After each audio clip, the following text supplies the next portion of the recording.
Hello mister and Mrs chef ചാനലിലേക്ക് എല്ലാവർക്കും വീണ്ടും സ്വാഗതം. എല്ലാവരും സുഖമായിട്ടിരിക്കുന്നു വിശ്വസിക്കുന്നു.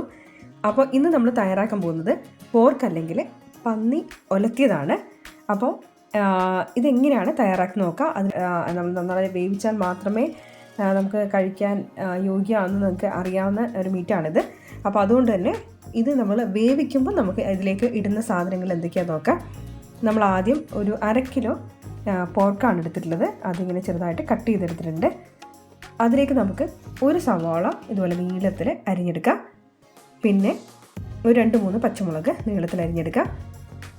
ഒരു 5-6 വെളുത്തുള്ളി, ഇതിപ്പോൾ വലിയ വെളുത്തുള്ളിയാണ് അതുകൊണ്ടാണ് 5-6 എടുത്തിട്ടുള്ളത്. അല്ല നിങ്ങളുടെ കയ്യിൽ ചെറുതാണെങ്കിൽ ഒരു 10-12 വെളുത്തുള്ളി ഇതുപോലെ ചെറുതായിട്ട് അരിയാം. പിന്നെ ഒരു വലിയ കഷ്ണം ഇഞ്ചി തന്നെ ചെറുതായിട്ട് അരിഞ്ഞെടുക്കാം. പിന്നെ കുറച്ച് കറിവേപ്പില എടുക്കാം നമുക്ക് അതിലേക്ക്. അതുപോലെ ഒരു 1/4 ടീസ്പൂൺ കുരുമുളക് പൊടി, കുറച്ച് ഒരു പിഞ്ച് മഞ്ഞൾപ്പൊടി, ആവശ്യത്തിന് ഉപ്പ്, അതുപോലെ നമുക്കിത് വേവിക്കാൻ വേണ്ടിയിട്ട് ഒരു ഗ്ലാസ് വെള്ളം എടുത്തിട്ടുണ്ട്. അപ്പോൾ ഇത്രയും ഇൻഗ്രീഡിയൻസ് കൊണ്ടാണ് നമ്മൾ ഈ പന്നി ആദ്യം ഒന്ന് വേവിച്ചെടുക്കുന്നത്. അപ്പോൾ വേവിക്കാൻ വേണ്ടി നമുക്ക് നമ്മുടെ ഈ പോർക്ക് ഒരു പാത്രത്തിലേക്ക് ഇട്ട് കൊടുക്കാം. ചട്ടിയാണെങ്കിൽ കുറച്ചും കൂടി നല്ലതായിരിക്കും. അല്ലെങ്കിൽ നല്ല അടി കട്ടിയുള്ള ഒരു പാത്രത്തിലേക്ക് ഈ പോർക്ക് ഇട്ട് കൊടുക്കാം.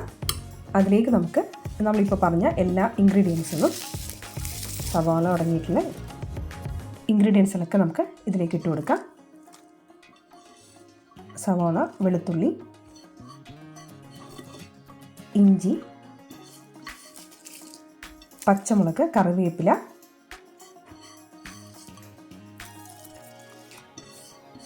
മഞ്ഞൾപ്പൊടി, കുരുമുളക് പൊടി, പിന്നെ ഇത് വേവില്ല ആവശ്യമായിട്ടുള്ള ഉപ്പ്,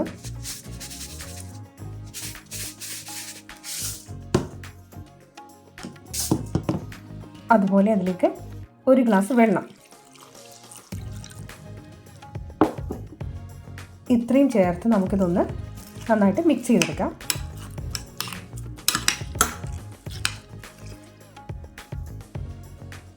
ഇനി നമുക്കിത് മീഡിയം ഫ്ലെയിമിൽ വെച്ച് അല്ലെങ്കിൽ ചെറുതീയിൽ വെച്ചിട്ട് 1 മണിക്കൂർ ഇതിങ്ങനെ വേവിച്ചെടുക്കാം. അപ്പം ഈ 1 മണിക്കൂറിനുള്ളിൽ നമുക്കിത് വേവാൻ ആവശ്യമായിട്ടുള്ള വെള്ളവും കൂടി അടക്കൊന്ന് ഒഴിച്ചു കൊടുക്കണം. അപ്പോൾ നമുക്കിത് 1 മണിക്കൂർ ഇതിങ്ങനെ ഒന്ന് വേവിച്ചെടുക്കാം. നമ്മുടെ പോർക്കിപ്പോൾ ഏകദേശം ഒരു 3/4 മണിക്കൂറോളമായിട്ട് ഈ ചെറിയ തീയിലിങ്ങനെ വെന്ത് വന്നുകൊണ്ടിരിക്കുകയാണ്. അപ്പോൾ ഞാനിനി ഇത് കുറച്ചിപ്പോൾ ഒരു വെള്ളം വറ്റിയൊക്കെ വന്നിട്ടുണ്ട്. അതുകൊണ്ട് ഞാൻ ഇതിലേക്ക് കുറച്ചും കൂടി ഒരു 1/2 ഗ്ലാസ് കൂടി വെള്ളം, കുറച്ച് തിളപ്പിച്ചാറിയ വെള്ളം ഞാൻ ഇതിലേക്ക് ഒഴിച്ചു കൊടുക്കുകയാണ്. ഇനി നമുക്ക് ഇതൊന്ന് നന്നായിട്ട് വേവിച്ചെടുക്കാം. ആ പോർക്ക് നന്നായിട്ടൊന്ന് വെന്ത് വരുന്ന സമയത്ത് നമുക്കതിലേക്ക് ഇടാനുള്ള പൊടികളൊന്ന് മൂപ്പിച്ചെടുക്കാം. അതിനുവേണ്ടി നമുക്ക് ഒരു 2 ടേബിൾ സ്പൂൺ മുളക് പൊടി, അതുപോലെ 2 ടേബിൾ സ്പൂൺ മീറ്റ് മസാല, ഞാനിപ്പോൾ ഇവിടെ ബീഫ് മസാല എടുത്തിട്ടുള്ളത്. അപ്പോൾ അതും, അതുപോലെ 4 ടേബിൾ സ്പൂൺ മല്ലിപ്പൊടി എടുക്കാം. ഇനി ഇത് നമുക്ക് ചെറിയ തീയിലിട്ടൊന്ന് നന്നായിട്ട് ഇതിൻ്റെ പച്ചമണമൊക്കെ മാറുന്നവരെ നമുക്കിതൊന്ന് ഈ പൊടികളൊന്ന് വഴറ്റിയെടുക്കാം.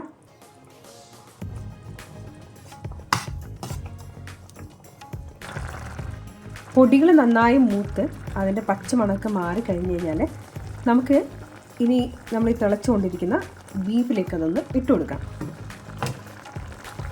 അതിനുശേഷം നമുക്കിത് നന്നായിട്ടൊന്ന് മിക്സ് ചെയ്തെടുക്കാം.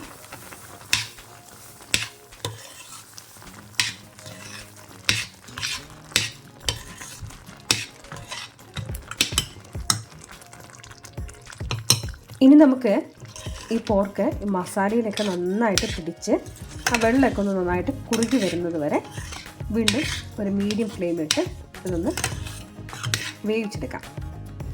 അപ്പോൾ നമ്മുടെ പോർക്ക് ഒലത്തിയത് ഇങ്ങനെ ആ നെയ്യൊക്കെ ഇളകി വന്ന് റെഡിയായി വന്നിട്ടുണ്ട്. ഈ പോർക്കിൽ ഓൾറെഡി തന്നെ നല്ലോണം നെയ്യുള്ളതുകൊണ്ട് നമുക്ക് ഇതിലേക്ക് ഒരിക്കലും നമ്മൾ വെളിച്ചെണ്ണയോ മറ്റെണ്ണകളോ ഒഴിക്കേണ്ട ആവശ്യമില്ല. ഇത് ഏട്ടൻ്റെ മമ്മിയുടെ റെസിപ്പിയാണ്, ആലപ്പുഴ സ്റ്റൈല്. അപ്പോൾ നമ്മുടെ രുചികരമായിട്ടുള്ള പോർക്ക് ഒലത്തിയത് ഇവിടെ റെഡിയായിട്ടുണ്ട്. അങ്ങനെ ആലപ്പുഴ മമ്മിയുടെ സ്റ്റൈലിലുള്ള പോർക്ക് ഒലത്തിയത് ഇവിടെ റെഡി ആയിട്ടുണ്ട്. ഞങ്ങൾ കുറച്ച് മസാലയൊക്കെ കൂടുതൽ ഉപയോഗിക്കുന്ന ആൾക്കാരാണ്. അപ്പോൾ നിങ്ങൾക്ക് മസാല ഇത്ര വേണ്ടെങ്കിൽ നിങ്ങൾക്ക് വേണമെങ്കിൽ മല്ലിപ്പൊടിയുടെ അളവൊക്കെ കുറച്ച് ഉപയോഗിക്കാം. അപ്പോൾ ഇനി നിങ്ങളിതുപോലെ പോർക്ക് റെഡിയാക്കുവാണെങ്കിൽ ഇതുപോലെ ഒന്ന് തയ്യാറാക്കി നോക്കുക. അപ്പോൾ നമുക്ക് പുതിയ പുതിയ വിഭവങ്ങളും വ്ലോഗുകളൊക്കെ ആയിട്ട് വീണ്ടും കാണാം. അതുവരെ ടേക്ക് കെയർ.